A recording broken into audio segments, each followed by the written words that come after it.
I'm here at the Santa Monica Beach, the location of the very last photo shoot Marilyn did before she died. Marilyn was a natural in front of the camera, and for that reason she cultivated many close relationships with photographers. Two of those men who saw Marilyn from a rare perspective through the lens tell an intimate tale of not just the actress they saw, but the woman they knew.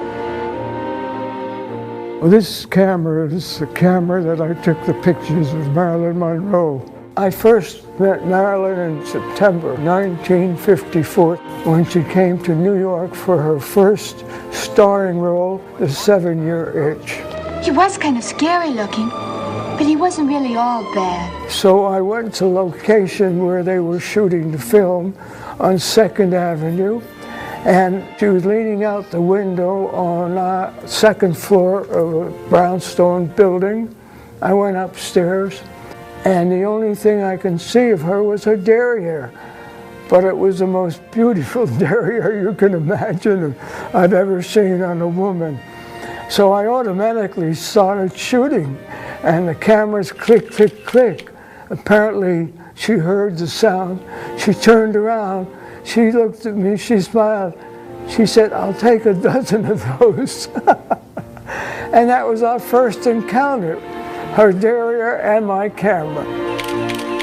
You see, this is a picture, a series of pictures. This is actually the first roll of film that I shot of Marilyn. You know, the first time I met Marilyn, I was only 23 years old. I was just a kid learning to becoming a photojournalist. He didn't know it then, but he was meeting Marilyn at the very end of her life.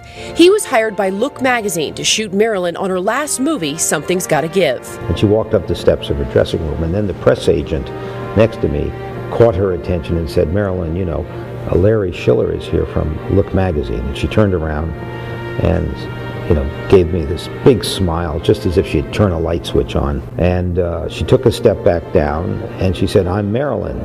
And I didn't know what to say, so I said, "I'm the big bad wolf."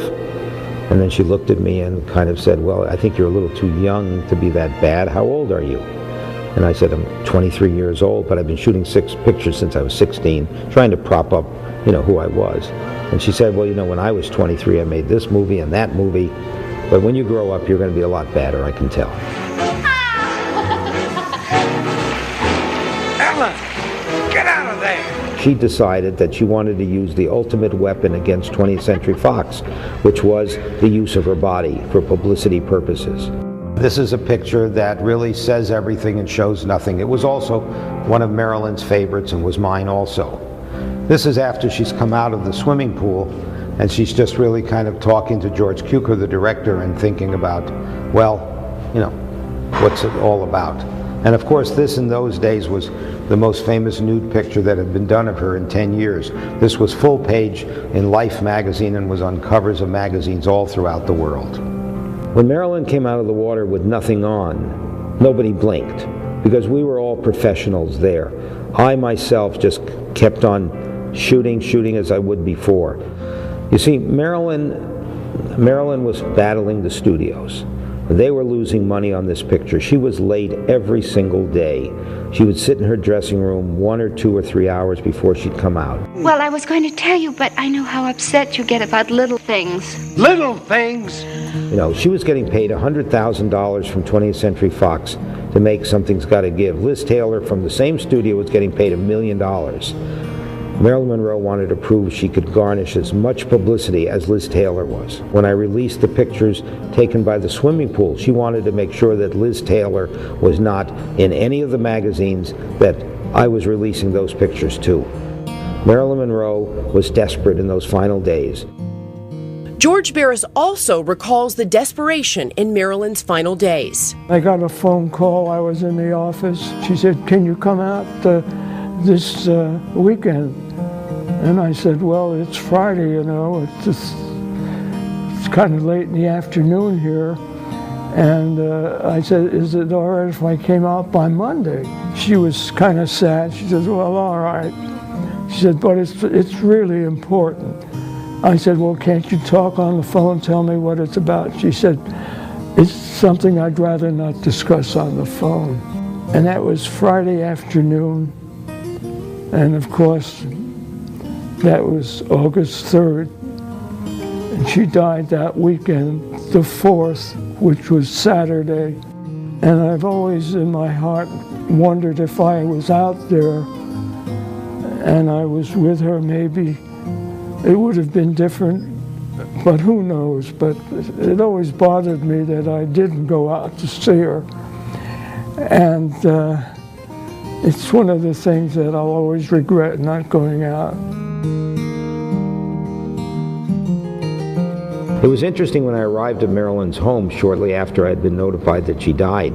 You know, nobody checked press credentials. There was a group of photographers around. Her body had been taken out of the house earlier and taken to the mortuary. So I went over to the mortuary, only to find a few hours later Joe DiMaggio arriving. We all went over to the funeral home.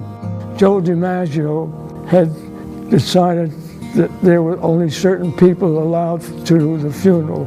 And he didn't want any Hollywood so-called personalities. He looked at the list, he said, yeah, you're okay. He said, we're not letting everybody in. He said, Frank Sinatra was here, Sammy Davis Jr., the Kennedy people were here. He said, they're not allowed into this funeral. He felt that they were the ones that ruined her life. George shot the last photos ever taken of Marilyn on July 13, 1962, 3 weeks before her death.